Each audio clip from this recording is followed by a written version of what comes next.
Hey guys, continuation on the HEMA videos with the first or second thing you should learn. It's really a tie with this and footwork, but how do you grip your sword? You could argue footwork's more important because if you go into wrestling or anything else like that, obviously footwork's going to help you there. If you end up going into a different weapon, footwork's still going to help you, but footwork is more difficult to film. And this is also very important, and it's something that most of the old masters don't explain to you because they figure you already know how the footwork works. Or sorry, you already know how the grip works. There's a few that will explain it, but it's very often not depicted in drawings, and nobody has like a real close-up view of things. There's 2 or 3 main things we can do. What we want, first of all, is we want our dominant hand, I'm right-handed, so my right hand, at the front of the grip. Now, we can hold it like a hammer, the hammer grip, just all 4 fingers wrapped around, thumb wrapped around like this. That's fine. Basically what we want is to make a frame with our forearm. So notice that this hammer grip makes the sword come at a 45-degree angle to my forearm. Another way I can make a frame is by putting the sword more in a straight line. It's about a 30, 20-degree angle here by relaxing my grip here with my dominant hand. So notice that instead of having a firm grip on it here, I relax my fingers and let the sword's handle come in line with my forearm here. Now, if this were one sword by itself, there is the obvious risk of this falling out of my hand, but I've got my second hand coming down here. I'll get to that in a moment. You generally do not want a death grip on this. If you have ever taken an unarmed martial art and you spar with your fists clenched constantly, you'll notice you get way more tired than if you have your fists open and then clench at the last moment, the point of impact. It's something that's very minor, but you still will burn out your grip strength, and you'll feel like you're much more stiff than you actually are. Another way that we can do this is notice that a lot of guards are scalloped here, and that's so that you can put your thumb right here in a sort of thumbs up grip. So basically I'm taking this and I'm just adjusting my grip so that my thumb points up. So hammer grip, and just adjust it so that my thumb can point up. If you're in big gloves, your thumb without the hilt may actually be protruding out to one side, and it may be easier for it to get hit. That's a risk there. But this can help aid with getting the point online and supporting the blade when it is, I can't get really low in my chair here. Supporting the blade when it's being held above your head in a tverhau or a thwart cut, if you prefer the translation, or just transitioning into ox. I'll go over those things in a future video. Thumbs up. You can also use it in the inverse with the thumb on top of the blade as well. Obviously, this makes cutting a little more awkward because now, if I just hold my arm straight at you, not pronated or supinated or anything, the flat of the blade is what's facing towards you, so that's a little awkward. Another thing you can do with your fingers is, instead of having your index finger up to the top of the quillons, you can have 3 fingers and wrap the index finger around this, called fingering the guard, which is why we later see complex hilts in arming swords, rapiers, of course, and even complex hilted longswords to solve the issue of something writing down here. Not really something I find super necessary in a two-handed sword. But if for some reason you're grappling, or if you're doing some simulationist stuff that's not really dueling and, you get hit in the arm, you can't use that arm anymore, this can make your two-handed sword more wieldy with a single hand. Another note is the grip tells you a lot about how the weapon's supposed to be used. The grip is not this long for decoration purposes, right? You're not supposed to hold it with both of your hands like this, because here the lever is only as big as my two fists. Here, the lever is as big as almost 3 fists now, so I'm getting 50% more leverage, if you like. Don't do the math on that. I don't know if that's actually true, but you can feel that you're getting a lot more leverage. And again, once I go over the primary strikes, I will show how to generate power with this rear hand here. If your hand keeps getting hit here, you can slide down a little bit and make sure the cross guards are protecting your hand a little bit more. But in general, you want it as close to the guards because the center of gravity is going to be, a hand, 2 hands, 2.5 hands away from the cross guard, depending on how your sword is weighted. The second hand comes down to the bottom, and I can either also do a thumbs up grip here, relax fingers, keeping that in line with my rear forearm, more or less. Looks something like this. That's how I normally hold my sword. Front view, back view. You can have it come across in a hammer grip as well. This is fine. You can have it come across in a monkey grip.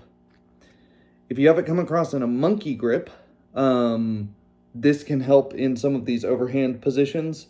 It can also help in not feeling like this hand is glued. The only hand you really want to be glued to the sword is your dominant hand. The rear hand needs to be able to freely move around. Mr. Max mentioned that he feels like his wrists are too stiff for many of the guards. Something that will help with that is not having a death grip on this.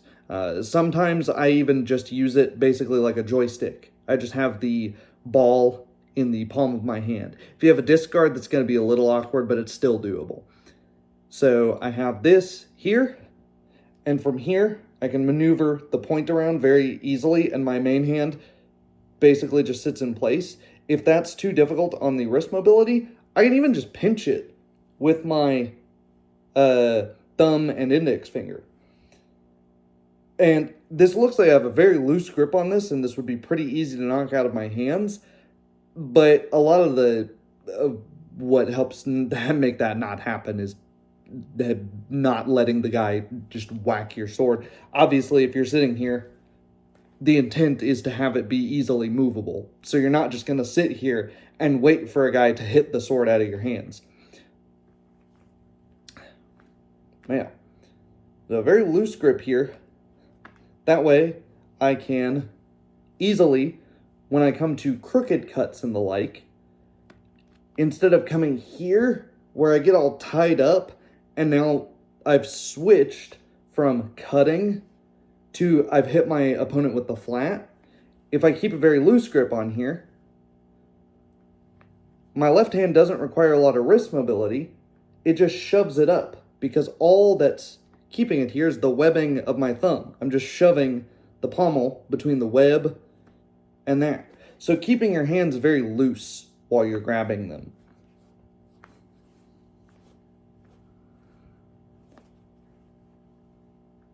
See, as I wind to my right side, say an attack's coming in there, I wind to my right side. Look how loose my hand is here. Without doing anything with my hand, I'm going to show you what that looks like from here. It's very loose. And you might say, well, with that being that loose, wouldn't it fly out of your hand? Well, no, because any attack's coming this way, and it's just going to push itself further into my hand. It's not going to go through a solid object, even if my hand is totally not grasped at all. So don't have as much of a death grip on your sword. The sword, it's a big lever and a wedge.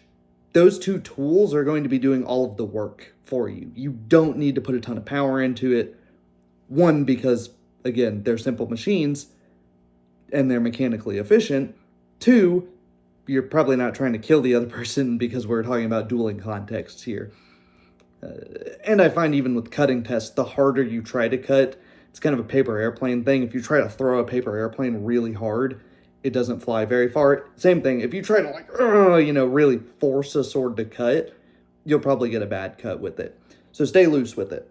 At the end, I'll give a little bonus because I've heard from several people that their wrists don't feel mobile enough to do this sort of stuff, even with a loose grip. And that's fair. So I'll show some of the wrist mobility exercises I do to keep my wrists mobile. There's 3 different kinds of stretching. If you didn't know, there's static stretches, which is what most people think of by stretching, dynamic stretches, and reciprocal stretches. Reciprocal stretches, you have a partner for them. But one of the nice things with wrists is actually you can do reciprocal stretches because you can hold your own wrist. So you want to warm up the joints, get all the synovial fluid around in there, just so you don't tear anything before you do this.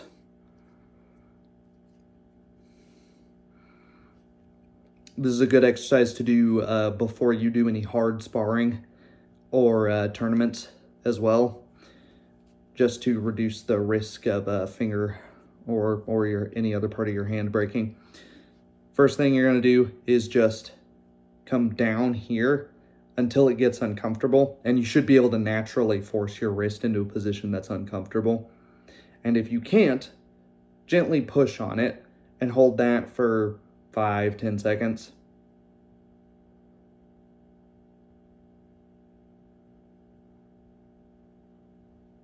And then do the same thing on the other side. 1, 2, 3, 4, 5, 6, 7, 8, 9, 10. And then go the other way.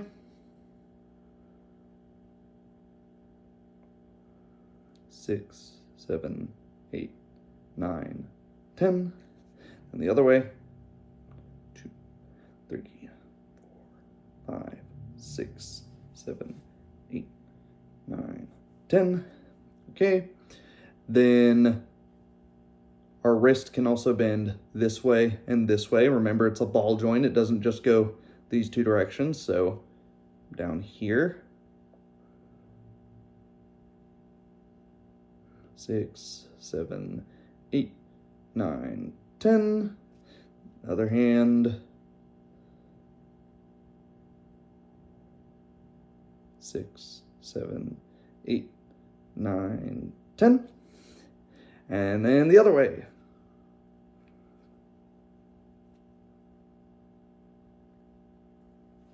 My wrist's pretty mobile in this direction, so it's hard to get any strain here. I'm actually feeling most of the strain on my pinky here, but that's okay.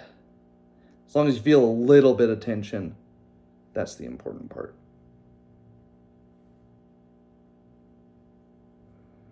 7, 8, 9, 10. Okay.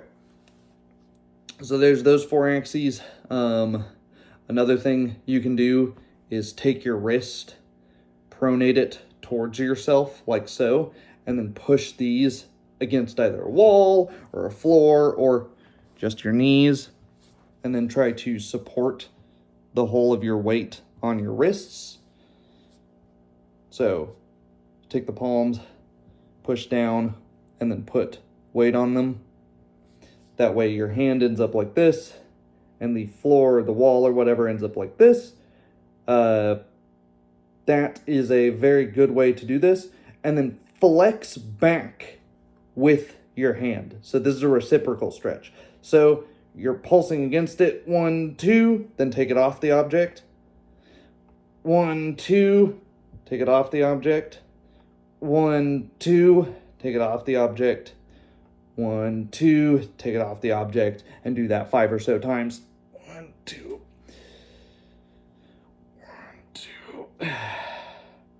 And this will help build up the muscles, the tendons in here that are responsible for resisting this and also bringing it to that position at the same time. This is the same principle as one of the stretches we use for getting really high kicks. I don't think this reciprocal stretching lasts for as long. I think this is mostly something to gain some temporary flexibility, and the static stretching is something that gains you more permanent stuff. I'm not a physical therapist. I'm not sure on any of this.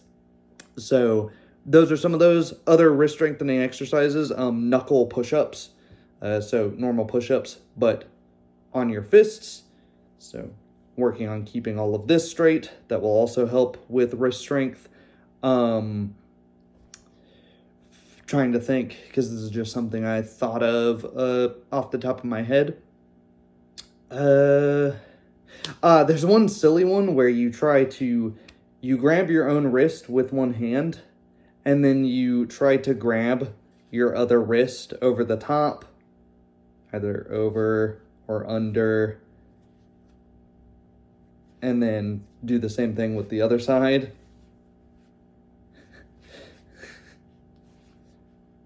That's a goofy one I remember from a karate class.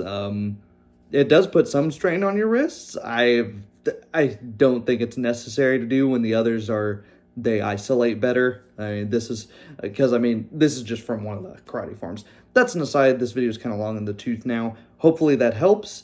If you have any questions about that, please let me know. I know I don't have the best camera set up, but yeah, hopefully that's way more than you needed to know about this. Thanks. Bye.